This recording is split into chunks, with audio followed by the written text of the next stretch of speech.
வணக்கம். தேவகி கண்ணம்மா சமையலில் இன்றைக்கி கொண்டக்கடலை, கருப்பு கொண்டக்கடலை வச்சு ஒரு தக்காளி சாதம் பார்க்க போகிறோம். வாங்க வீடியோக்குள்ளே போகலாம். நம்ம தக்காளி சாதத்துக்காக ஒரு ப்ரெஷர் பேன் அடுப்பில் வச்சுருக்கேன். அது சூடாயிடுச்சு. இப்போ 4 ஸ்பூன் எண்ணெய் சேர்த்துக்கிறேன். நீங்கள் என்ன எண்ணெய் செய்வீங்களோ அதை சேர்த்து செஞ்சுக்கோங்க. நான் சன்ஃப்ளவர் ஆயிலில் செய்கிறேன். இப்போ தாளிக்கிறதுக்காக 2 பிரிஞ்சி இலை, 2 ஏலக்காய், கிராம்பு, ஒரு 5-6 கிராம்பு, ஒரு பட்டை. இப்போ தாளிச்சிக்கலாம்.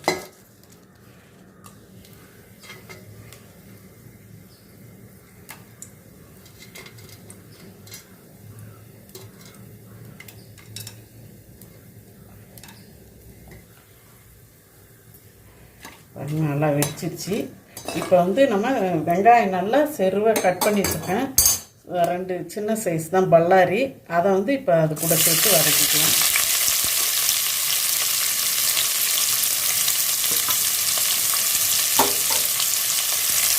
இது நல்லா வதக்கிக்கிட்டாலே போதும். வதக்கிக்கலாம். வெங்காயம் நல்லா வதங்கிடுச்சு. இந்த பதத்தில் இஞ்சி பூண்டு இது நம்ம 1 ஸ்பூன் சேர்த்துக்கலாம்.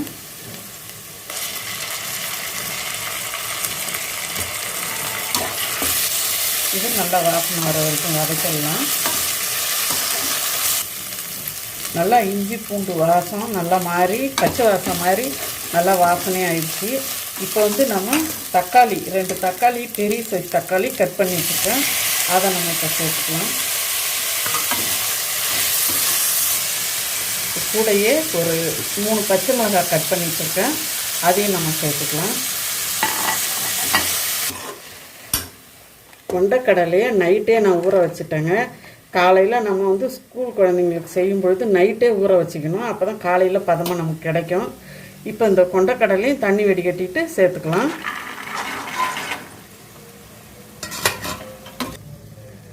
தக்காளி எல்லாம் நல்லா வதக்கிடணுங்க. நான் அப்படியே பேசிக்கிட்டே கொண்டக்கடலையை போட்டுட்டேன்.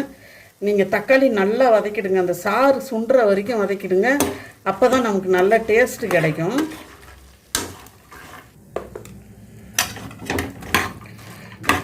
நம்ம மசாலா ஐட்டம்லாம் சேர்த்துக்கலாம்.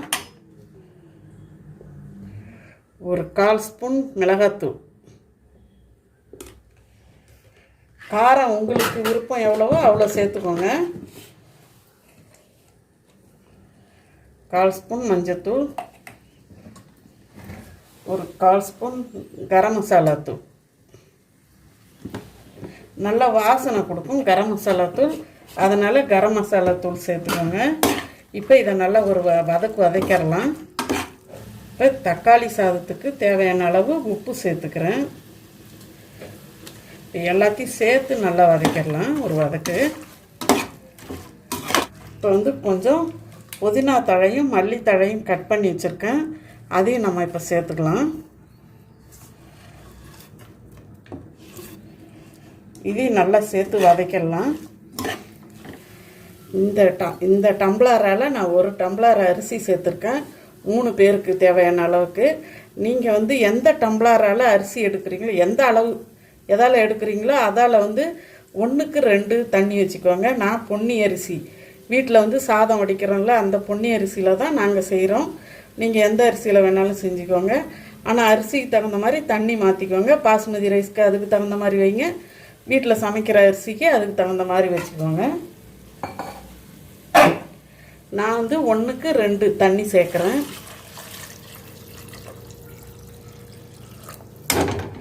இப்போ இது கூடயே அரிசியும் சேர்த்துடலாம்.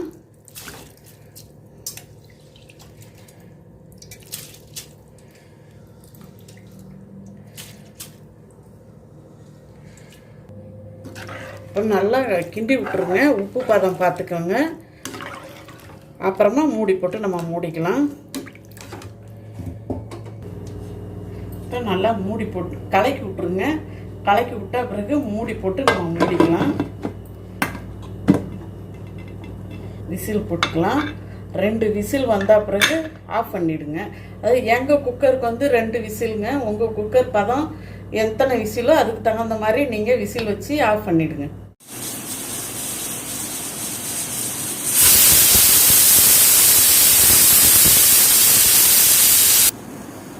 பாருங்கள் 2 விசில் வந்தாச்சு. நான் அடுப்பு ஆஃப் பண்ணிட்டேன். இப்போ வந்து ஒரு 10 நிமிஷம் வந்து நீங்கள் அப்படியே வச்சுடுங்க. அந்த ஏர் வந்து வெளியில் போகட்டும். அப்புறமா நம்ம சாதத்தை திறந்து பார்க்கலாம். ஒரு 10 நிமிஷம் கழித்து ஓப்பன் பண்ணி பார்க்கலாம். நம்ம தக்காளி சாதம் எப்படி ரெடியாக இருக்குது பாருங்கள். சூப்பராக இருக்குது, வாசனையாக இருக்குது. அவ்வளோதாங்க நம்ம தக்காளி சாதம்.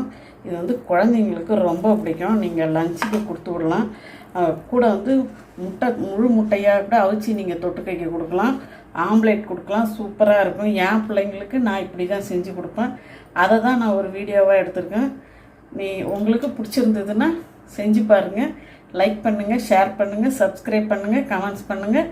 மறக்காமல் பெல் ஐக்கான் கிளிக் பண்ணுங்கள். வீடியோ பார்த்ததுக்கு நன்றி.